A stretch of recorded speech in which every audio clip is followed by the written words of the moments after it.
Welcome to the Rapport Review Podcast, your space for education, conversation, growth, and change.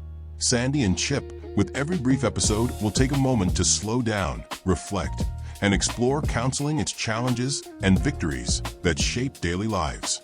Whether you're a therapist, a client, or simply someone on a journey of personal development, you're in the right place. Let's dive in, learn together, and keep moving forward. This is the Rapport Review Podcast. Today, we're tackling the alphabet soup of mental health degrees.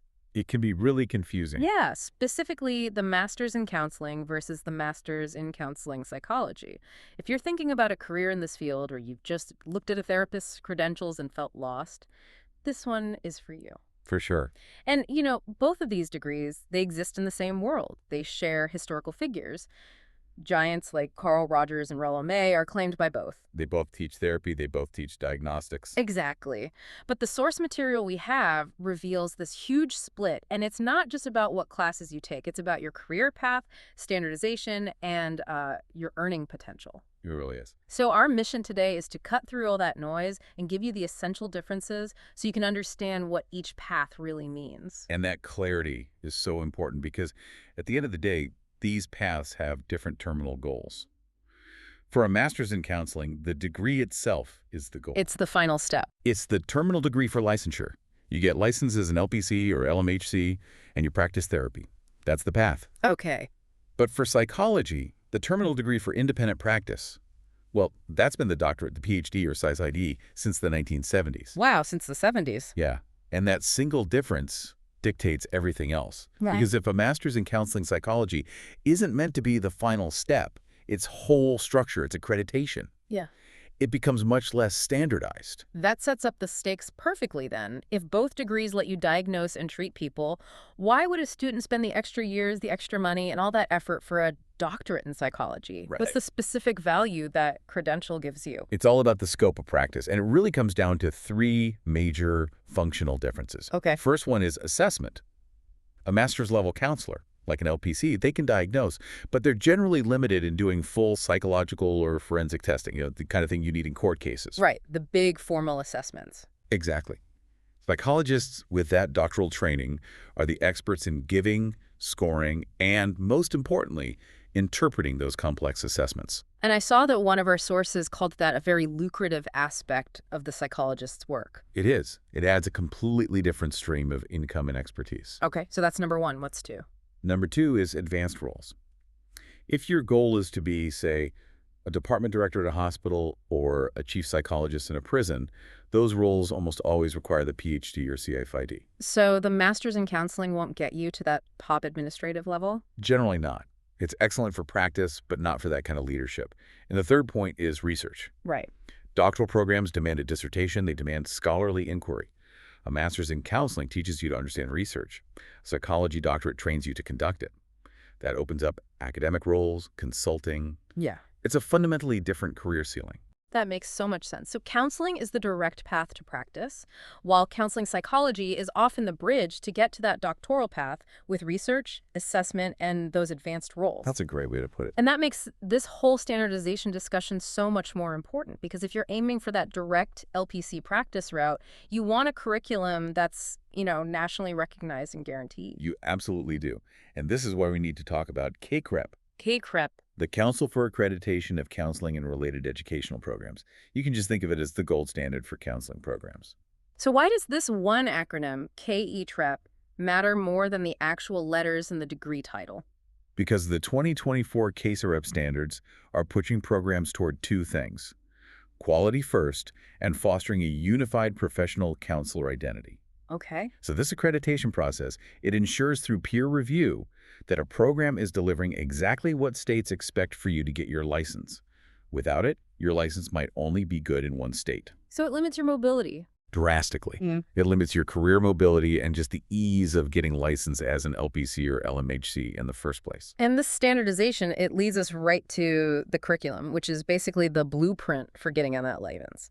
KCRP degrees require a minimum of 60 semester credit hours for most clinical tracks. And crucially, they mandate that you cover 8 core content areas. We don't need to list all 8, but we can group them into, say, 4 buckets that guarantee you're ready. Okay, let's steer. Bucket 1 is your professional foundation.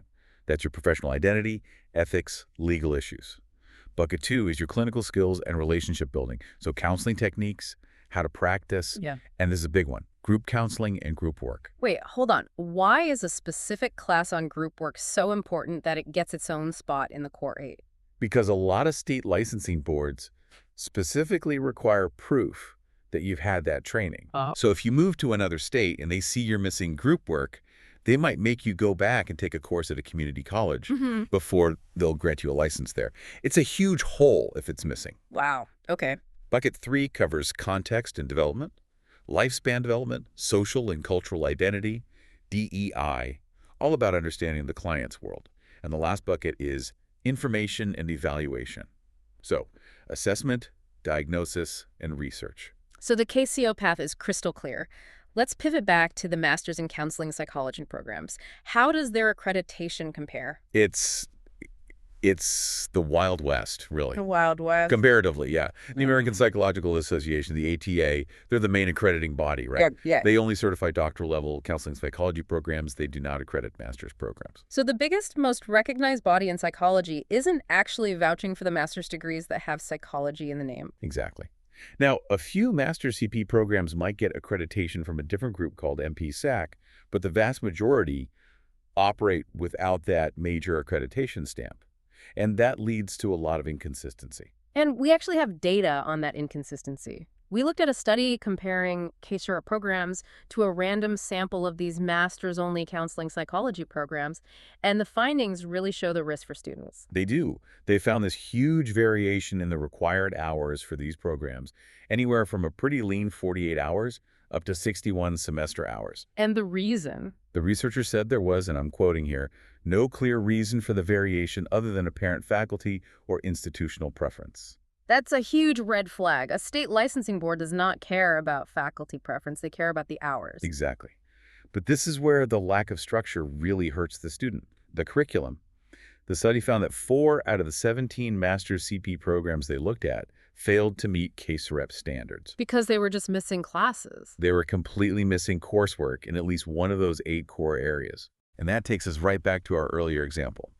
If you enroll in a counseling psychology program, hoping to become an LPC, but that program skips the group work class or the career development class. You're going to have a big problem when you apply for your license. A huge problem. You'll probably have to take extra classes out of pocket just to qualify. That is a costly and, I imagine, a very frustrating surprise after 2 years of grad school. It really sounds like the main benefit of an unaccredited master's in counseling psychology is to strengthen your application for a competitive PhD program. Often, yes. It shows you're focused on scholarship, you have an aptitude for research.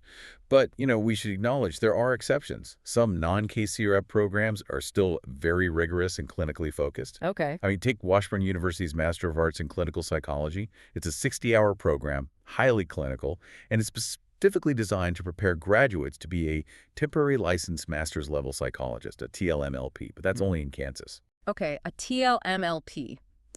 Just to keep this nationally relevant, that's a very state-specific license, right? It's not the same as a full LPC, and it's definitely not a full licensed psychologist. Correct. It means you can practice master's level psychology in a limited way, under a lot of supervision, but it's not very portable outside of Kansas. I see. But what makes the Washburn program stand out is its commitment to hands-on training. It focuses on empirically supported treatments, and really uniquely for a master's program, it has a training clinic where students start seeing clients in their second semester. That's very early. It is. That kind of early clinical work is usually reserved for doctoral programs. And that commitment to hands-on skills, no matter what the degree is called, is exactly what the state licensing boards want to see. Absolutely. So beyond the classes, both paths require a ton of practical experience field work to, bridge that gap between the classroom and the real world. And the KCR requirements are pretty much the industry standard here. For an entry-level program, you have to complete a practicum. Right, which is at least 100 hours, with 40 of those being direct client contact. And then after that comes the big one, the internship. That's 600 hours with 240 of direct service. And we're talking about real, supervised clinical work. You have to carry your own professional liability insurance. Your supervisor has to review recordings of your sessions or watch you live. They are watching you work. And that's all just to graduate. The hours don't stop there, which is something I think a lot of people miss. Whether you finish with a master's in counseling or a relevant master's in counseling psychology, you still have years of work ahead before you're independently licensed. Oh yeah, that's the real-time commitment. You have to get thousands of supervised clinical hours after you graduate, typically somewhere between 2,000 and 4,000 hours, depending on the state. So let's use a concrete example, like Pennsylvania. To become a licensed professional counselor there, you need 3,000 hours of post-grad clinical work. And you have to be supervised for that. It's 2 hours of supervision for every 40 hours you work. So you're talking about another 2 to 3 years of work after you get your master's degree. You are. And we have to circle back to the key distinction. At the end of that long process, you become a licensed professional counselor, an LPC. A master's degree by itself is not enough to become a licensed psychologist in pretty much any state. For that, you need the PhD or PhD. So if I'm a listener right now trying to decide between these two paths, how should I really synthesize this choice? I think if your main goal is to be an independent therapist, you're focused on providing counseling, and you want the clearest, easiest path to licensure and mobility. Go for the master's in counseling. A case rep accredited master's in counseling specifically, yes. It is standardized, it's practice-focused, and it is designed for exactly that outcome. Okay. If, on the other hand, you see the master's as more of an academic stepping stone, and your ultimate goal is that higher ceiling, run of a big department, doing forensic assessments, advanced clinical research, then the master's in counseling psychology might be the better fit. it might be. Despite its lack of standardization, it might give you the focus on testing and research that makes you a really competitive applicant for those PhD or PhD programs. Okay, so to recap quickly. Choosing between these two paths is really deciding between a highly standardized, practice-focused route to counseling licensure, that's the key CREP way, and a less standardized route that often acts as a competitive bridge to doctoral study in psychology. Which then offers that broader and more lucrative scope of practice. Right. And that scope translates directly into salary. I mean, looking at the Bureau of Labor statistics from May 2023, the median annual wage for licensed professional counselors was $53,710. $53K. In contrast, the median wage for licensed clinical and counseling psychologists, the ones with the doctorate, was $96,110. Wow.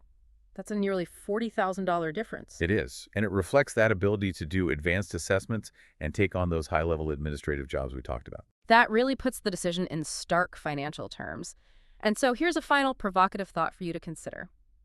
The source material noted that master's in counseling psychology programs that don't follow case rep standards could be problematic for students because the degree might be seen as not as valuable for getting a license right away. Right, because of the curriculum gaps. Exactly. So if you are considering one of those unaccredited master's programs in psychology, are you content with the risk that that degree might only serve as an application booster for a future doctorate? Or would you take the time right now to audit its curriculum against those 8 case rep core areas just to guarantee you have a clear pathway to licensure, as a backup? Thank you for joining today's Report Review. If this episode connected with you, inspired you, or gave you something meaningful to reflect on, I'd love for you to share it with someone who might need it too. Be sure to subscribe so you never miss an episode. Until next time, stay grounded, stay growing, and take good care of yourself. This is Antonio, signing off from the Report Review podcast.